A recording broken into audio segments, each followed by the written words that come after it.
नमस्कार मित्रांनो, ठरलं तर बघ या मालिकेच्या आजच्या भागात आज आपण बघणार आहोत. अर्जुनच्या हाताला लाल तिखट लागल्याने अर्जुनच्या हाताची आग होत असते आणि त्याला झोपही येत नसते. सायली आपली झोपलेली असते. अर्जुनला काय करावं ते सुचत नाही आणि शेवटी अर्जुन इंटरनेटवर शोधतो की लाल तिखट लागल्यावर काय करतात. त्यात त्याला समजतं की लाल तिखट लावल्यावर हाताला खोबरे तेल लावायचं. सायली झोपलेली आहे हे बघूनच अर्जुन उठतो आणि हाताला खोबरे तेल लावतो. जेव्हा अर्जुन हाताला खोबरे तेल लावत असतो त्यावेळी सायली मात्र अर्जुनच्या पुढे येऊन उभी राहते. अर्जुन सायलीला विचारतो की तुम्ही अजून बहुतेक झोपला नाहीत. सायली म्हणते की बहुतेक झोपलेच होते, पण आत्ता कुठेतरी जाग आली मला. तुम्ही खोबरे तेलाची बाटली हातात घेऊन काय करताय? अर्जुन म्हणतो की अहो ते माझं डोकं खूप दुखत होतं ना, त्यामुळे हेड मसाज करणार होतो. सायली म्हणते की अच्छा, म्हणजे तुमच्या डोक्यावर खूप ताण येत असेल नाही सर? आपल्या माणसाच्या विरोधात नवीन नवीन कल्पना शोधायच्या म्हटल्यावर डोक्यावर तर प्रेशर येणारच.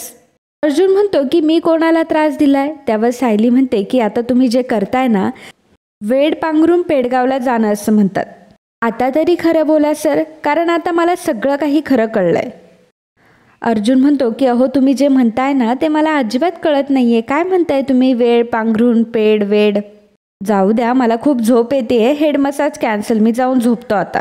सायली म्हणते की सर अजून काय काय कॅन्सल केले तुम्ही, बोला ना. नाही म्हणजे आपल्या माणसांची काळजी घेणं तर तुम्ही सोडलंच आहेत, तेही कॅन्सल केले, परंतु आपल्या नात्यामध्ये जो खरेपणा होता तोही तुम्ही कॅन्सल केलात. आणि काहीही झालं तरी अन्नपूर्णा आजींना दुखवायचं नाही हे तर तुम्ही कॅन्सलच केलंय. त्यामुळे तुम्ही आता मला सांगा की तुम्ही काय काय कॅन्सल केलंय, उत्तर द्या मला ह्याचं.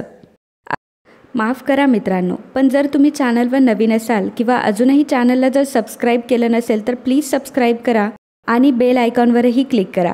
स्टार प्रवाहावरील सर्व मालिका तुम्हाला आमच्या चॅनलवर बघायला मिळतील. धन्यवाद. अर्जुन बोलायला लागतो. सायली म्हणते की नाही, नका देऊ उत्तर, कारण मला माहिती आहे की आत्तासुद्धा तुम्ही खोटंच बोलणार आहात, परंतु मला सगळं समजलंय सर. आज प्रियाचा माझ्या हातून अपमान व्हावा हे दिसावं म्हणून तुम्ही तिला जेवायला बोलावलं आणि तुम्हीच तिच्या भाजीत तिखट मिसळवलं.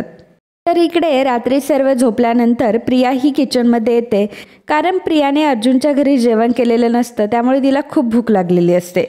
प्रिया पटकन किचनमध्ये येते आणि फ्रीजमध्ये ती खाण्यासाठी शोधत असते, परंतु तिला फ्रीजमध्ये व्यवस्थित काही खायला भेटत नसतं आणि फायनली तिला श्रीखंड भेटतं. प्रिया श्रीखंड खात असते. श्रीखंड खाल्ल्यावर डबा ती फ्रीजमध्ये ठेवते आणि तितक्यातच नागराज तिला विचारतो की कसं होतं श्रीखंड? काय झालं ग, दुपारचं जेवण तर अंगावर आलं होतं ना, गोडधोड, ते तळलेले पदार्थ, अर्जुनचं प्रेम, एवढं सगळं इतक्यात पचलं आणि तेही एवढ्या लवकर? प्रिया म्हणते की अहो ते मी जेवले होते दुपारी, पण त्यावर नागराज म्हणतो की बस, आणखी किती खोटेपणा सांगशील? अगं लोकांचा खोटेपणा समजायला मी केव्हा शिकलोय, जेव्हा तू पाळण्यात होतीस. त्यामुळे तू आता मला पटापट सांगायचं की सुभेदारांच्या घरी नेमकं काय घडलं. प्रिया म्हणते की हे बघा, मी तुम्हाला अर्जुनबद्दल जे काही सांगितलं ना ते सगळं खरं आहे, तो खरंच माझ्याशी खूप चांगला वागलाय, पण नेहमीप्रमाणे ती सायलीमध्ये तडमडली. नागराज म्हणतो की का, तिने काय केलं? प्रिया म्हणते की तिला कुठे बघवतंय की अर्जुन माझ्या मागे लोंडा घोळतोय. तिने माझ्या वाटीमध्ये बचकाभर तिखट घातलं. अहो तिथंच माझ्या जेवणाची सगळी वाट लागली. पण म्हातारी चिडली हा तिच्यावर, पण माझ्या तोंडाची आग झाली, त्याचं काय करू मी? एक नंबरची कारस्थानी मुलगी आहे ती सायली. नाही तिचे सगळे कारस्थान तिच्यावरच उलटून लावले तर नावाची प्रिया नाही मी. तर इकडे अर्जुन सायलीला म्हणत असतो की सायली तुम्ही माझ्यावर उगाच डाऊट घेताय. हे असले काहीही आरोप करू नका माझ्यावर, तुम्ही स्वतःला काय पोलीस ऑफिसर समजता? सायली म्हणते की अजिबात नाही, तुमच्यावर आरोप करायला हे काय पोलीस स्टेशन किंवा कोर्ट नाही. अर्जुन म्हणतो की अगदी बरोबर. सायली म्हणते की पण कसं आहे, तुम्ही जरी मला खोटी म्हणत असला तरी देवा ब्राह्मणांच्या साक्षीने आपण लग्न केलंय आणि त्यामुळे का होईना मी तुमची खरी बायको आहे आणि काही दिवसांच्या सहवासामुळे मी तुम्हाला ओळखायलाही लागले. त्यामुळे तुम्ही जेव्हा खोटं बोलता तेव्हा तुमचे डोळे ते लपवू शकत नाहीत. अर्जुन म्हणतो की मी खरं बोलतोय, खरं. सायली म्हणते की हो का? मग मला एक गोष्ट सांगा की जी व्यक्ती कधीच स्वयंपाकघरात गेलेली नसते त्या व्यक्तीला कसं काय कळतं की गरम मसाल्याच्या डब्याजवळ लाल तिखट ठेवले ते? मला आता सर्व काही हळूहळू कळायला लागले सर. त्या दिवशी तुम्ही भाज्यांची चव घेण्यासाठी किचनमध्ये आलात आणि मुद्दाम मिठाचा डबा सांडवलात. मग तुम्ही पाण्याचं निमित्त करून स्वतःच्या जागेवरून उठलात आणि प्रियाच्या ताटाजवळ गेलात. मग मसाल्याच्या डब्यातून स्वतःच्या हाताने तिखट घेऊन तिच्या जेवणामध्ये मिसळवलं. पण जन्मताच स्वयंपाकघरात न गेलेल्या माणसाला हे कसं काय कळणार की हातात लाल तिखट घेतल्यावर हाताची आग किती होते ते.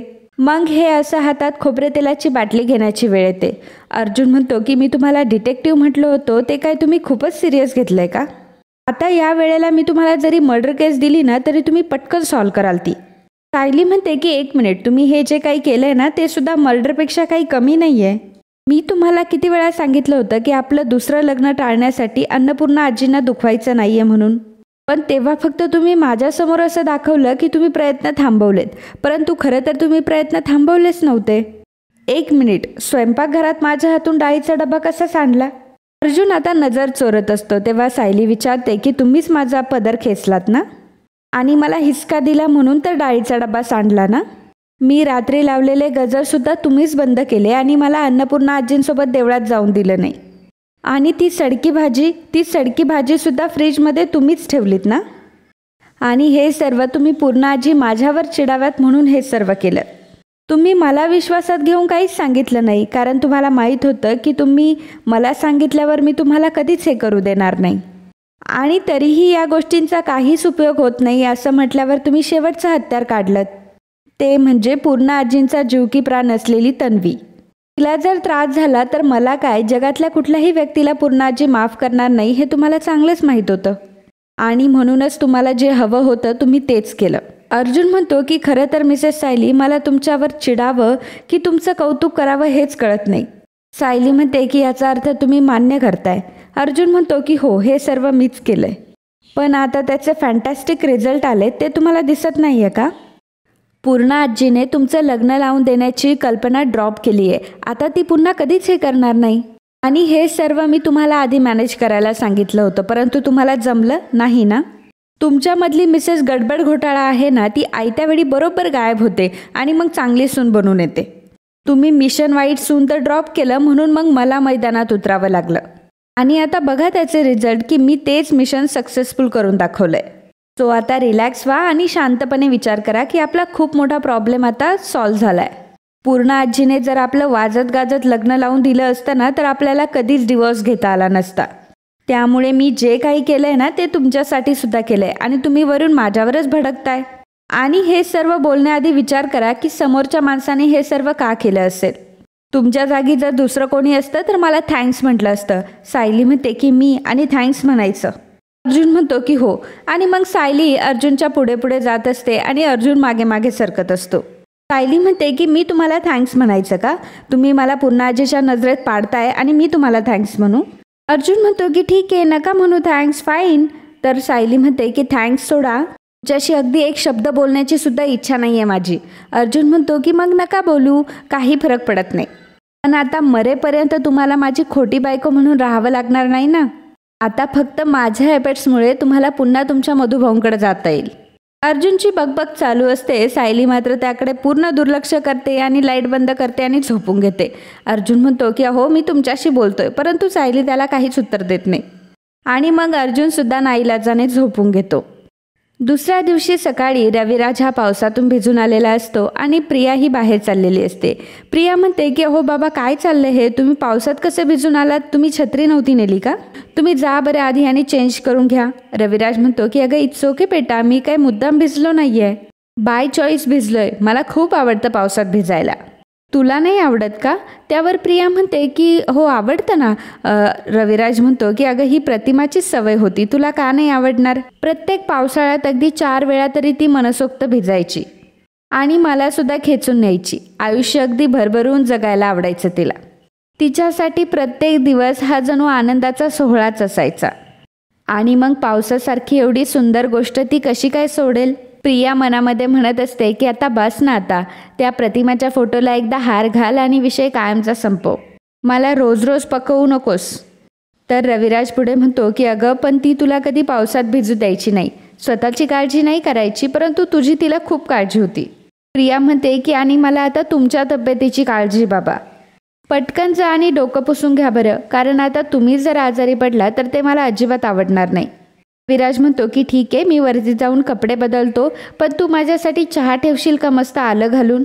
प्रिया म्हणते की हो करते ना.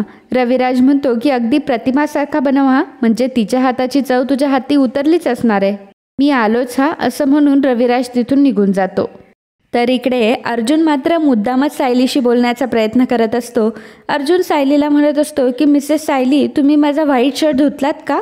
सायली मात्र काहीही उत्तर देत नाही. अर्जुन म्हणतो की फाईन, तो शर्ट कुठे ठेवलाय तेवढं तरी सांगा मला. अर्जुनला मात्र आता सायलीचा राग येत असतो. अर्जुन लगेचच चैतन्याला फोन करतो आणि सायलीला ऐकवणूक करत असतो. तो चैतन्याला म्हणत असतो की काय चैतन्य, त्याला म्हणतात की ज्याचं करावं भलं आणि डॅश डॅश डॅश. चैतन्य त्याची म्हण पूर्ण करतो आणि सांगतो की ज्याचं करायला जावं भलं तोच म्हणतो माझं खरं. पण अरे तू मला हे असं अचानक का विचारतोय? अर्जुन म्हणतो की हां बरोबर, ज्याचं करावं भलं तोच म्हणतो माझं खरं. अरे तसंच झालंय माझ्यासोबत. आपण काय चांगलं करायला जातो पण तरीही लोक आपल्यावर चिडतात आणि स्वतःला अगदी ग्रेट समजतात. चैतन्य म्हणतो की अरे कोण चुकीचं ठरवतंय तुला आणि तू हे सर्व मला का सांगतोय? अर्जुन म्हणतो की तुला सांगतो ना रेफरन्स काय आहे ते. अरे पूर्णा आजीने आमचं दुसरं लग्न लावून देण्याचं ठरवलं होतं, तुला तर माहितीच आहे. पण आता तर तिने ती आयडिया ड्रॉप केली आहे, कारण मी तिला ती आयडिया ड्रॉप करायला लावली. आणि आता तिने स्पष्टपणे सांगितलंय की ती कधीच मिसेस सायलींना त्यांची नाचसून मानून घेणार नाही. चैतन्य म्हणतो की क्या बात है, ही तर गुड न्यूज आहे. अर्जुन म्हणतो की आहे ना गुड न्यूज, पण काही लोकांचा चेहरा मात्र बॅड न्यूज मिळाल्यासारखा असा खाली पडलाय. मग आता त्यांचं काय करायचं? तर चैतन्य म्हणतो की अच्छा, म्हणजे तू हे सर्व सायलीसाठी माझ्यासोबत बोलतोय. ते आहे का तिथं? अर्जुन म्हणतो की ऑफकोर्स आहे. कॉन्ट्रॅक्ट साईन करताना काही लोकांचा चेहरा माझा जीव जातो की काय असा झाला होता. मग विचार कर एका गोष्टीचा, पूर्णा आजीने जर सर्वांसमोर आमचं लग्न लावून दिलं असतं, माप बी बोलांडायला लावलं असतं, तर त्यांचा चेहरा कसा झाला असता. पण हे सर्व मी केलंय आणि हे सर्व करून सुद्धा रूमचं टेम्परेचर 130 डिग्री करून ठेवलंय. सायली म्हणते की एक मिनिट, हे सर्व तुम्ही चैतन्य सरांना का सांगताय? आणि जर सांगतच असाल तर हेही सांगा की तुमचा हेतू बरोबर होता पण साध्य करण्याची पद्धत चुकीची होती. अर्जुन फोनवर म्हणत असतो की कशी चुकली आणि मग तुमची पद्धत काय असती? काय केलं असतं तुम्ही असं पूर्णा आजीला समोर बसवलं असतं आणि सगळं खरं खरं सांगून टाकलं असतं. मग पूर्णा आजीने काय केलं असतं? तुम्हाला धक्के मारून घराच्या बाहेर काढलं असतं आणि मग माझं तन्वीशी लग्न लावून दिलं असतं आणि मग तुमचे बिचारे मधुभाऊ कायम जेलमध्येच असते. चैतन्य म्हणतो की अरे तू तिच्याशी बोलतोय हे मला कसं काय कळणार? एक काम करा, तुमचं नवरा बायकोचं चालू द्यात, मी फोन कट करतोय. तर चैतन्याने फोन केलेला असतो. मग सायली सुरू होते. हे सर्व करण्यासाठी पूर्णा आजींना दुखवायची काहीही गरज नव्हती. तुम्ही अख्खं वातावरण खराब करून टाकलंय. मला तर हे अजिबातच आवडलेलं नाहीये. अर्जुन तिच्यासमोर हात जोडतो आणि म्हणतो की देवी, तुम्ही अख्ख्या घराचं वातावरण अगदी छान ठेवा. काय म्हणतोय की तुम्ही देशाच्या डिपार्टमेंटमध्येच काम करा. हो मग काय होईल, घराचं वातावरण तर सोडा, अख्ख्या देशाचं वातावरण अगदी मस्त राहणार. सायली म्हणते की तुमच्याशी बोलण्यातच काही अर्थ नाहीये. अर्जुन म्हणतो की मग नका बोलू. सायली खिडकी उघडते आणि सायलीला एक कल्पना सुचते. सायली पुन्हा अर्जुनकडे येते आणि म्हणते की ऑल द बेस्ट सर, तुमचा आजचा दिवस ना खूप छान जाणार आहे, बाय. आणि असं बोलताना सायलीच्या चेहऱ्यावर एक स्माईल असते आणि ते बघून अर्जुन मात्र मोठ्या प्रश्नात पडतो. आणि आजचा हा भाग इथेच संपतो. पुढील भागामध्ये आपल्याला पाहायला मिळणार आहे सायली मुद्दामच डायनिंग टेबलवर सायलीची फुलं ठेवती आणि अर्जुनला नेमकं सायलीच्या फुलांची ॲलर्जी असते, त्यामुळे अर्जुन खूप शिंकत असतो. तर कल्पना म्हणते की सायलीची फुलं इथं कोणी ठेवली? अगं सायलीच्या फुलांनी अर्जुनला ॲलर्जी आहे. सायली म्हणते की हो का आई, मला तर माहीतच नव्हतं. अर्जुन कसाबसा शिंकत गाडीजवळ येतो आणि गाडीमध्ये बसतो. तर सायलीने मात्र गाडीमध्ये सुद्धा सायलीची फुलं ठेवलेली असतात आणि अर्जुनला पुन्हा शिंका यायला सुरुवात होतात. अगदी अर्जुन शिंकत असतो आणि बाहेर बघतो तर सायली मस्त मज्जा बघत असते. अर्जुन म्हणतो की याचा अर्थ हे सर्व तुम्ही केलंय. सायली म्हणते की हो. तर मित्रांनो, असेच ठरलं तर मग या मालिकेचे डेली अपडेट बघण्यासाठी आजच आपल्या चॅनलला सबस्क्राईब करा आणि हा जर व्हिडिओ तुम्हाला आवडला असेल तर व्हिडिओला लाईक आणि कमेंट करायला अजिबात विसरू नका. धन्यवाद.